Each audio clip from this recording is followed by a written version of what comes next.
The scream cut through the concrete like a siren. In Pelican Bay's SHU, almost nothing breaks the silence, but this sound did. A red light flashed over cell 14, and officers froze outside the door. Inside, an inmate named Marco stood with a folded kite in his hand, a tiny paper note that should not exist in solitary. Far down the tier, a second light blinked. 2 cells, 2 signals. Then the tier went dark. Locks clicked. Radios hissed. A voice slid through the vent, thin as a thread. "It starts now." Somewhere metal slammed, and the whole block seemed to hold its breath.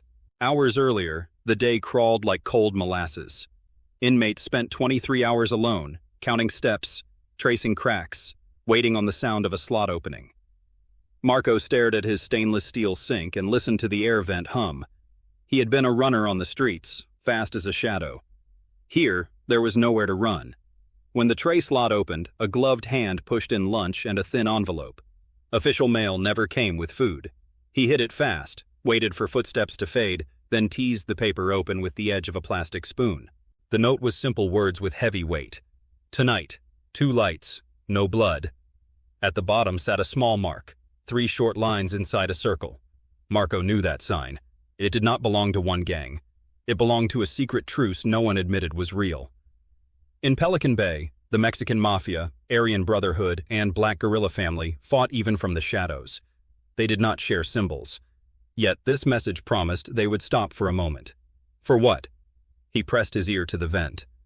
Only the steady buzz of air answered him. Officer Jenna Lee walked the tier with quiet steps, eyes on windows, mind on patterns.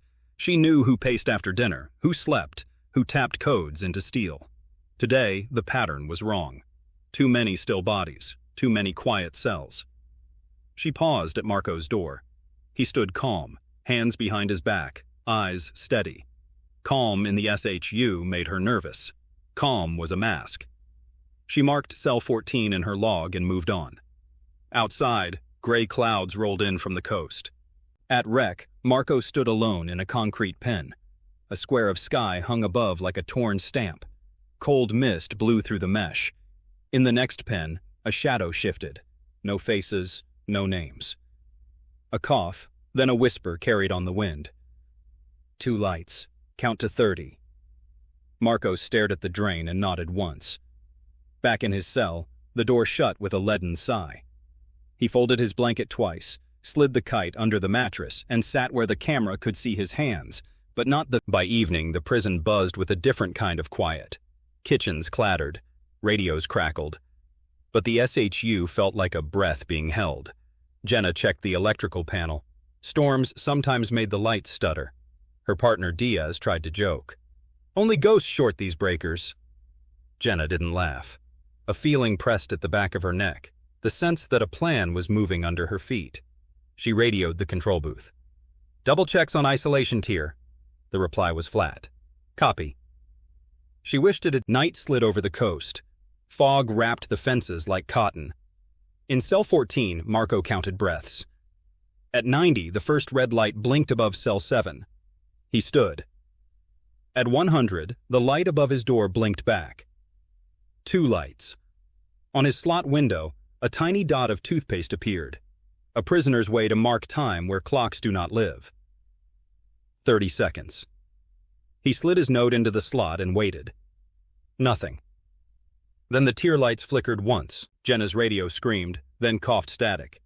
"Control to SHU. Power dip on tier C. Hold positions."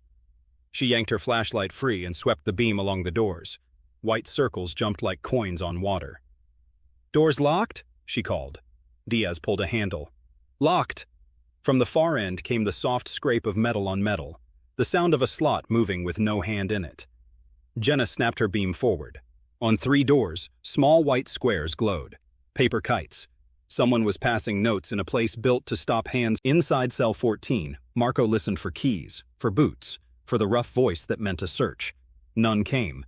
Instead, air pushed harder through the vent, carrying a smell like wet dust. His tray sat by the door, untouched.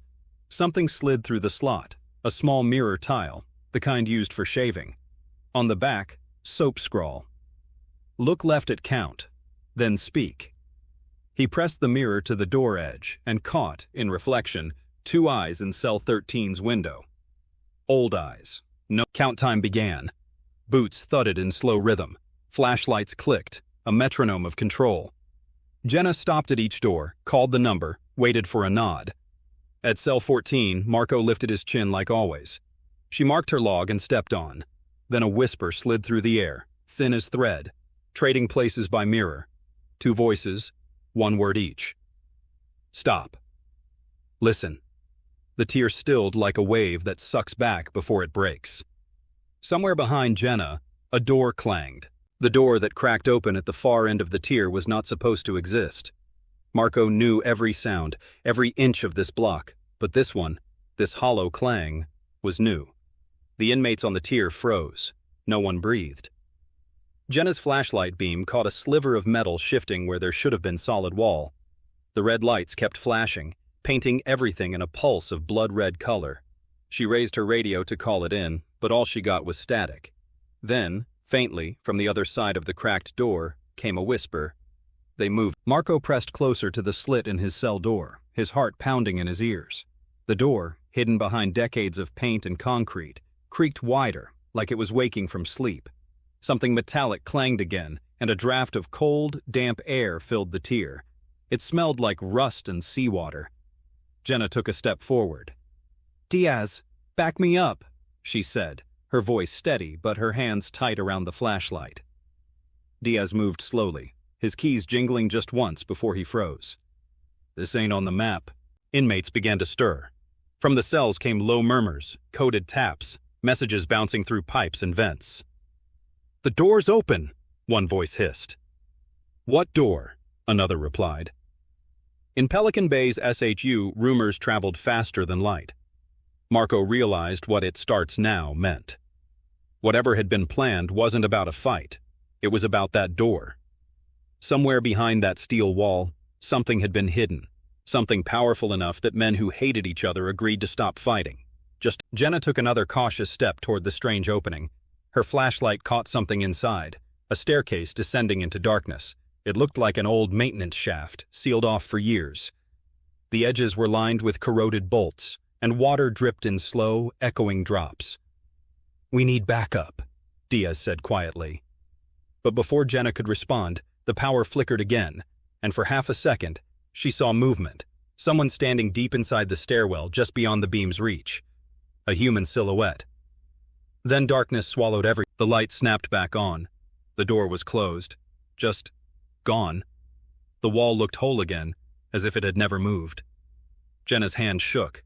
Diaz stepped closer, touching the concrete. "It's solid," he said, knocking. "You saw that too, right?" She didn't answer. Her radio crackled back to life, and the control room demanded a report. "All secure," she lied. If she told them what she saw, they'd say she was overtired. But the smell of seawater still hung in the air. In cell 14, Marco sat against the wall, staring at the vent. Through the metal hum came a soft tapping. One long, two short, one long. It was the same code he'd used years ago on the streets to signal a drop. He tapped back. After a pause, a whisper floated through the vent. "You saw it?" It was the man in cell 13, the old eyes from before. "What is it?" Marco whispered. "The truth," came the reply. "And maybe our way out." Over the next hours, tension grew thick as fog. Guards whispered about system malfunctions, about missing schematics. Jenna reviewed camera feeds and found static bursts exactly when the door appeared. Each clip ended with the same frame. A red glow, like a reflection of fire, spreading through the hallway. Meanwhile, Marco's mirror picked up new movement. Guards checking vents, new locks on trays, sudden searches. They were trying to shut something down. But whatever. The next morning, a team in hazmat suits entered the isolation block. Their patches didn't read corrections. They read state investigation. Jenna watched from behind the safety glass as they scraped dust samples from the far wall. One of them leaned close, whispering into a mic. Confirmed subsurface structure. Marco could barely hear it through the vent, but it was enough. Subsurface. Something underground. Something the prison didn't want anyone to find. That night, When the facility went into lockdown, Marco heard the same tapping again. This time faster, urgent. He pressed his ear to the wall. "It's opening again," said the voice from cell 13. "They're moving it tonight." Marco clenched his fists. "Who's they?" Silence. Then, "Not guards. Not us." His blood turned cold. The air vents began to roar louder, the tier went red again. The lights flashed in slow rhythm, casting long shadows on the walls. Marco stood at his door, watching the end of the block where the secret door had been. This time, it didn't creak. It roared open. Cold air blasted through the hall, bringing with it the smell of oil and seaweed. Inside the dark gap, he could see figures, half in uniforms, half in masks, pulling something heavy from the stairwell. "Jenna." The camera fades in from darkness, revealing the long, cold corridor of Pelican Bay's SHU. The red alarm lights are gone now. Everything is still. Only the faint hum of the ventilation system remains, like the heartbeat of a place that never sleeps. Inside these walls, silence is more powerful than any weapon. Every whisper, every coded tap, every look through a vent, it means something. And what happened beneath Pelican